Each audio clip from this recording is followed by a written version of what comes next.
বাংলাদেশি নাগরিকদের জন্য নতুন চালু হওয়া ভারতীয় ট্যুরিস্ট ভিসা আবেদন প্রক্রিয়া নিয়ে অনেক কনফিউশন আছে, মানুষের মধ্যে অনেক প্রশ্ন আছে, অনেকের কাছে অনেক তথ্যই অজানা। তাই আজকের ভিডিওতে আমি আপনাদের সামনে কিছু অজানা এবং গুরুত্বপূর্ণ তথ্য তুলে ধরব। একই সাথে এই আবেদন প্রক্রিয়া সম্পূর্ণ করতে গিয়ে আপনারা যে সমস্ত প্রশ্নের সম্মুখীন হচ্ছেন বা যে সমস্ত প্রশ্ন আমার ভিডিওতে কমেন্টসে করছেন, সেখান থেকে গুরুত্বপূর্ণ কিছু কোশ্চেনের বা প্রশ্নের উত্তরও তুলে ধরব।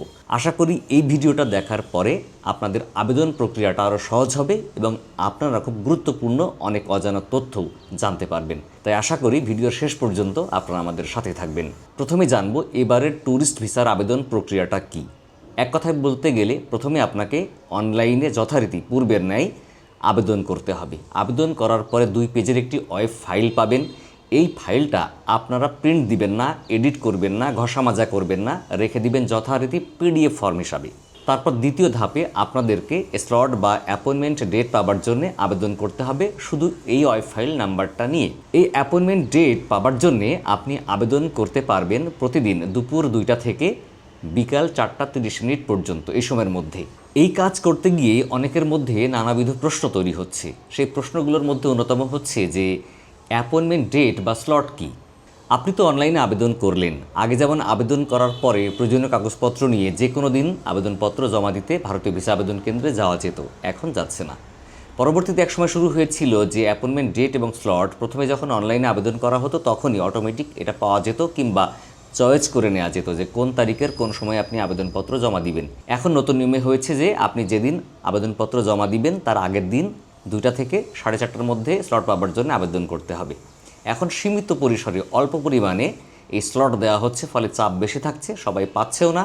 আবার অনেকে আবার না পাবার কারণে থার্ড পার্টি ব্রোকার বা দালালদের দ্বারস্থ হচ্ছে। আপনি যখন অনলাইনে আবেদন করলেন, করার পরে যে একটা ওয়েব ফাইল পেলেন, এই ওয়েব ফাইলের মেয়াদ কতদিন, অর্থাৎ আবেদন করার পরেও কতদিন পর্যন্ত আপনি এই অ্যাপয়েন্টমেন্ট ডেট বা স্লট পাবার জন্য চেষ্টা করতে পারবেন। একবার অনলাইনে আবেদন করার পরে পরবর্তী 30 দিন বা 1 মাস পর্যন্ত আপনার এই ওয়েব ফাইলের মেয়াদ থাকবে। তো ফলে আজকে যদি আপনি অনলাইনে আবেদন করেন এবং একটা ওয়েব ফাইল পান, তাহলে এই ফাইল দিয়ে আপনি পরবর্তী 1 মাসের মধ্যে যে কোনো দিন আপনি এই স্লট পাবার জন্য আবেদন করতে পারবেন। যদি এমন হয় যে আপনি আজকে ট্রাই করলেন ওয়েব ফাইল আপলোড করে এই অ্যাপয়েন্টমেন্ট ডেট পাবার বা স্লট পাবার, কিন্তু পেলেন না, ফলে আবার কাল ট্রাই করতে পারবেন, পরের দিন ট্রাই করতে পারবেন, এভাবে চেষ্টা করতে পারবেন 1 মাস পর্যন্ত।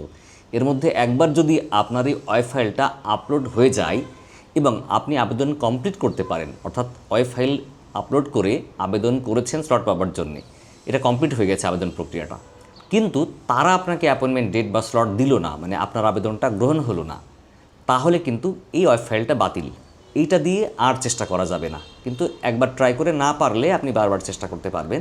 বাট একবার আবেদন জমা হয়ে গেলে তারপরেও যদি আপনি ডেট বা স্লট না পান, তাহলে এই আবেদনটা বাতিল হয়ে যাবে এবং আপনি এই ওয়েব ফাইল দিয়ে আর আবেদন করতে পারবেন না।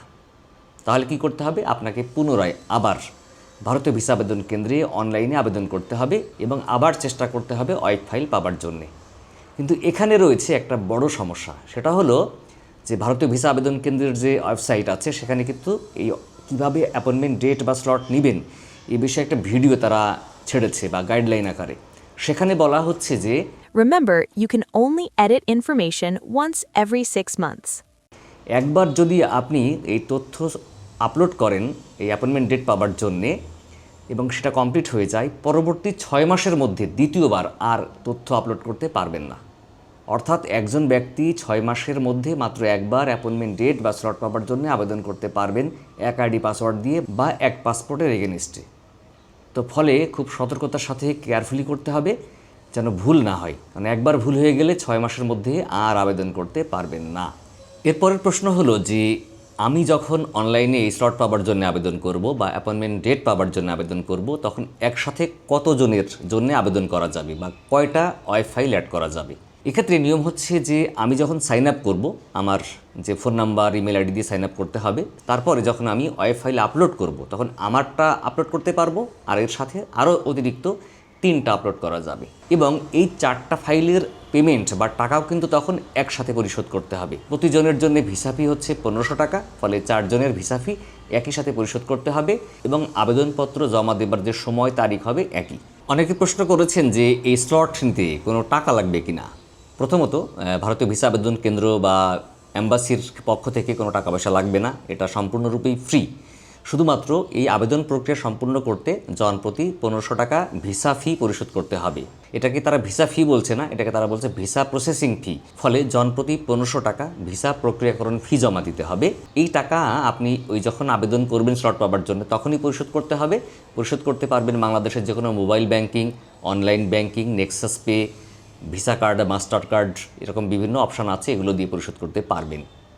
তবে এখন পর্যন্ত বাংলাদেশের বিভিন্ন প্রান্ত থেকে আমি নিউজ পাচ্ছি বা অনেকে কমেন্টসে লিখছেন যে বিভিন্ন এজেন্সি, ব্রোকার, ট্রাভেল এজেন্সি তারা এই স্লট পাইয়ে দেওয়ার জন্যে বা ভিসা প্রক্রিয়া করিয়ে দেওয়ার জন্যে 10,000, কেউ 15,000, কেউ 8,000 টাকা করে ডিমান্ড করছে। যে তারা বলছে যে আমরা এই স্লট পাইয়ে দেবো, আমরা অ্যাপয়েন্টমেন্ট ডেট পাইয়ে দেবো এবং সব প্রক্রিয়া শেষ করে দেবো, আমাদের এই টাকাটা দেওয়া লাগবে।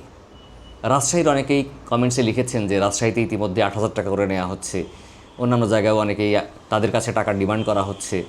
তো এটা কিন্তু কোনো বৈধ টাকা না। এটা হচ্ছে যে কিছু অসাধু ব্যবসায়ী আছে বা অসাধু কিছু কর্মকর্তা থাকতে পারে ভিসা আবেদন কেন্দ্রের, তারা কৃত্রিম একটা জট তৈরি করে, সংকট তৈরি করে। যেহেতু সবাইকে এখন স্লট দেওয়া হচ্ছে না, হয়তো সীমিত পরিসরে দেওয়া হচ্ছে, কিন্তু আবেদন করছে বেশি।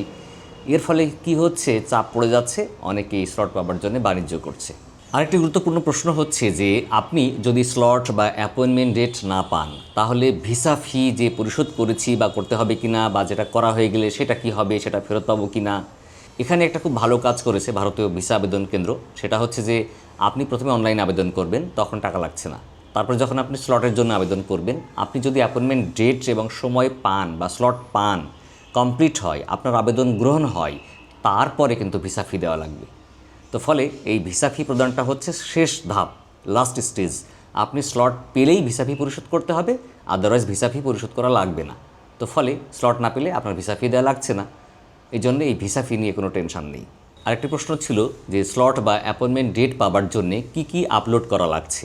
মূলত ডকুমেন্টস হিসাবে শুধু ওই ওয়েব ফাইলটাই আপলোড করা লাগবে। অনেকে আবার বলছেন যে এটা সাইন করে আপলোড করা লাগবে কিনা, কিংবা ছবি লাগানোর পরে আপলোড করা লাগবে কিনা। না, সাইন করা লাগবে না, কারণ সাইন করতে গেলে তো আবার প্রিন্ট করতে হবে। তো সাইন করা লাগবে না। আর ছবি কিন্তু যখন আপনি অনলাইনে আবেদন করবেন তখন তো ছবি ওর সাথে অ্যাটাচ করছেনই। পরবর্তীতে আপনি যখন অ্যাপয়েন্টমেন্ট ডেট বা স্লট পাবেন, তারপরে যে হার্ড কপি জমা দিতে যাবেন তখন সাইন করবেন, তখন ছবি লাগাবেন এবং অন্যান্য প্রয়োজনীয় কাগজপত্র সহ আবেদনপত্র জমাও দিতে যাবেন। আপনি যখন স্লটের জন্য আবেদন করবেন তখন শুধুমাত্র ওই ওয়েব ফাইল কাগজটা ছাড়া, পিডিএফ ফর্ম ছাড়া কিছুই লাগছে না। আরেকটি গুরুত্বপূর্ণ তথ্য হচ্ছে যে যখন আমরা এই স্লট বা অ্যাপয়েন্টমেন্ট ডেট পাওয়ার জন্য আবেদন করব, তখন এই আবেদন প্রক্রিয়া সম্পূর্ণ করতে কি তথ্য আপলোড করা লাগবে। সেখানে কিছু তথ্য আপলোড করতে হবে। এই তথ্যগুলো নিয়ে আপনাকে স্লট পাওয়ার জন্য বসতে হবে। তার মধ্যে 1 নম্বর হচ্ছে যে আপনার ফোন নাম্বার। আপনি আবেদন করার সময় যে ফোন নাম্বারটা দিয়েছিলেন এই ফোন নাম্বারটা লাগবে এবং ফোন বা মোবাইল সাথে নিয়েই বসবেন। কেননা সাইন আপ করার সময় ওই ফোন নাম্বার দিলে ওই ফোনে কিন্তু ওটিপি যাবে, ওই ওটিপি দিয়েই সাইন আপ করতে হবে। একই সাথে যতবার আপনি সাইন ইন করবেন ততবার ওই ফোনে ওটিপি যাবে, ওটিপি দিয়েই সাইন ইন করতে হবে। 2 নম্বর লাগবে হচ্ছে আপনার ইমেল আইডি। যে ইমেল আইডি দিয়ে আপনি আবেদন করেছিলেন সেই ইমেল আইডি লাগবে, এবং ওই ইমেল আইডি যখন আপনি দিবেন বা ওখানে ইনপুট করবেন তখনও কিন্তু ওই ইমেল আইডিতে একটি ওটিপি যাবে। সেই ওটিপি এখানে সাবমিট করে আপনাকে ভেরিফিকেশান করিয়ে নিতে হবে। ফলে ইমেল আইডিটাও ইম্পর্টেন্ট, এবং যখন আবেদন করবেন কোনো ডিভাইসে আপনার ইমেল আইডিতে সাইন ইন করে তারপর আবেদন বসবেন, তাহলে ওখান থেকে ওটিপি নেওয়া সহজ হবে এবং সময় কম লাগবে। না হলে দেখা গেল আপনি আবেদন করে তারপরে আবার সাইন ইন করতে যাচ্ছেন, সাইন ইন করতে গিয়ে দেখলেন পাসওয়ার্ড ভুলে গিয়েছেন। এটা যেন না হয়, মানে একসাথে রেডি করে নিয়ে আপনি আবেদন প্রক্রিয়াতে যাবেন। এছাড়াও লাগবে আপনার নামের সারনেম এবং গিভেন নেম, দুটো আলাদা আলাদা অংশ, যেটা পাসপোর্টে আছে, যেভাবে ওয়েব ফাইলে আছে ওইভাবে আর কি। এছাড়াও লাগবে আপনার পাসপোর্ট নাম্বার এবং এনআইডি নাম্বার। তো ফলে এই গুরুত্বপূর্ণ তথ্যগুলো আপনি রেডি করে বা একটা ওয়ার্ড ফাইলে লিখে রেডি করে তারপরে আবেদন করতে বসবেন, তাহলে সহজে দ্রুত মানে কপি পেস্ট করে আপনি আবেদন প্রক্রিয়াটা শেষ করতে পারবেন। এবারে ট্যুরিস্ট ভিসা আবেদন প্রক্রিয়ায় আরেকটি গুরুত্বপূর্ণ প্রশ্ন সবার মধ্যে উদয় হচ্ছে বা জাগছে, সেটা হলো যে আমি কোন মিশনের অধীনে আবেদনপত্রটা জমা দেব। কারণ যেহেতু এখন মোট 5টা ভিসা আবেদন কেন্দ্রে আবেদনপত্র জমা দেওয়া যাচ্ছে, তো আগে আমরা জেনে নিই এই মিশনগুলো কোনটি। 1 নম্বর হচ্ছে ঢাকা, তারপরে চট্টগ্রাম, খুলনা, রাজশাহী এবং সিলেট। আপনারা জানেন যে একসময় কিন্তু এগুলোর বিভাগ ছিল, মানে বৃহত্তর বিভাগ ছিল, অনেকগুলো বিভাগ ভেঙে ভেঙে আবার বিভাগ হয়েছে। তো আপনি দেখেন যে আপনি কোন বিভাগের অধীনে পড়েন। যদি আপনার বিভাগটা এখন এর মধ্যে ইনক্লুডেড না থাকে তাহলে আগে কোন বিভাগে ছিল উদাহরণস্বরূপ যদি বলি, আপনার বাড়ি রংপুর বিভাগে, কিন্তু আপনার বিভাগ ছিল আগে রাজশাহী, তো ফলে আপনি রাজশাহী মিশনে আবেদনপত্র জমা দিবেন। যারা খুলনা বিভাগের নাগরিক তারা খুলনায় আবেদন জমা দিবেন বা মিশন সিলেক্ট করবেন। আবার যারা চট্টগ্রাম বিভাগে বসবাস করছেন তারা চট্টগ্রামে জমা দিবেন। এখানে একটা গুরুত্বপূর্ণ তথ্য তাদের ওয়েবসাইটে দেওয়া আছে যে আপনি যেখান থেকে আবেদনটা করবেন সেখানে ন্যূনতম 6 মাস ধরে বসবাস করতে হবে। তো আমার বাড়ি চুয়াডাঙ্গায়, তা আমি যদি এখন চুয়াডাঙ্গা থেকে আবেদন করি তাহলে আমাকে স্বাভাবিকভাবে কি খুলনাতে আবেদনপত্র জমা দেওয়ার কথা, কিন্তু আমি থাকি ঢাকায়, তো ফলে আমি এখন ঢাকাতেও আবেদনপত্র জমা দিতে পারবো। কিন্তু একজন মনে করলো যে আমি চুয়াডাঙ্গায় থাকি কিন্তু আমি খুলনায় জমা দিব না, তো আমি মিশন সিলেক্ট করব ঢাকা, করতে পারবে। সেক্ষেত্রে তার বর্তমান ঠিকানাটা দিতে হবে ঢাকার ঠিকানা। আবার ইউটিলিটি বিলের যে ঠিকানা, ইউটিলিটি বিল, সেটাও ঢাকার ঠিকানার অনুকূল থেকেই দিতে হবে। অর্থাৎ তার বর্তমান ঠিকানা লিখতে হবে ঢাকা এবং তার ইউটিলিটি বিলের কপি দিতে হবে ঢাকার, তাহলে সে ঢাকায় আবেদনপত্র জমা দিতে পারবে। কিন্তু এক্ষেত্রে কিন্তু বলা আছে যে ওই ঠিকানায় 6 মাস ন্যূনতম থাকতে হবে। তো তারা তো এটা ভেরিফাই করতে নিশ্চয়ই যাবে না যে 6 মাস আছেন কিনা। আপনি ঢাকার একটা ঠিকানা দিয়ে সেই ঠিকানার ইউটিলিটি বিলের কপি দিলেই আপনি ঢাকা থেকে আবেদনপত্র জমা দিতে পারবেন, কোনো অসুবিধা নেই। আরেকটি প্রশ্ন হচ্ছে যে আপনারা ডলার এন্ডোর্সমেন্ট করলে কত ডলার এন্ডোর্সমেন্ট করবেন। আমি আগেই বলেছি যে মিনিমাম $150, আর যাদের ডেবিট এবং ক্রেডিট কার্ড আছে তারা ব্যাংকে গেলে যে কোনো পরিমাণ অ্যামাউন্ট তারা এন্ডোর্স করতে পারবেন, যেমন $3,000, $5,000, $8,000, $10,000 করা যায়। এটা আপনার ওই ব্যাংকে কত পরিমাণ ব্যালেন্স আছে, মানে সেভিংস অ্যাকাউন্টে আপনার কত টাকা আছে তার উপর নির্ভর করে তারা এন্ডোর্সমেন্ট করে দেয়। বাংলাদেশ ব্যাংকের পলিসি অনুযায়ী সর্বোচ্চ 1 বছরে $12,000 মার্কিন ডলার বিদেশে নেওয়া যায়, ব্যবহার করা যায়। তো ফলে আপনি 1,000, 2,000, 3,000 করতে পারেন এন্ডোর্সমেন্ট। ব্যাংকের ডেবিট কার্ড, ক্রেডিট কার্ড থাকলে আপনার এন্ডোর্সমেন্ট করতে কোনো টাকা পয়সা লাগে না। পাসপোর্টের মেয়াদ ততদিন পর্যন্ত এন্ডোর্সমেন্টের মেয়াদও থাকে, ফলে এটা নিয়ে টেনশন নেই। যাদের international debit card, credit card নেই, শুধু তাদেরই ডলার কিনে এন্ডোর্স করতে হবে। সেক্ষেত্রে যেহেতু টাকা দিয়ে কিনতে হবে, সবথেকে ভালো হয় জনপ্রতি $200 করে এন্ডোর্সমেন্ট করেন, এটা সবথেকে বেস্ট হয়। আর আমার কমেন্টসে ইদানিং কিছু প্রশ্ন আসছে যেগুলোর উত্তর না দিলেই নয়, যে আমি এই ভিসা প্রসেসিং করি কিনা। আমি দীর্ঘদিন ধরেই পাসপোর্ট ভিসা সংক্রান্ত অনেক ভিডিও তৈরি করি, বাট আমি আপনাদের জ্ঞাতার্থে বলে রাখি যে আমি পাসপোর্ট সংক্রান্ত বা ভিসা সংক্রান্ত কোনো কাজ করি না, মানে ভিসা প্রসেসিংয়ের কাজ করি না। এটা আমার পেশাও না, করিও না, করে দেও না। যদি করতাম হয়তো অনেক টাকা ইনকাম করতে পারতাম, কিন্তু আমি এটা করি না, কারণ এটা আমার পেশা না। শুধুমাত্র এগুলো আমি কেন করি, যে আমার ভিডিও দেখে যেন মানুষ উপকৃত হয়, একই সাথে মানুষ যেন দালাল ছাড়া, ব্রোকার ছাড়া আবেদন করতে পারে, ধোকায় না পড়ে, ক্ষতিগ্রস্ত না হয়, সেই জন্যই করি।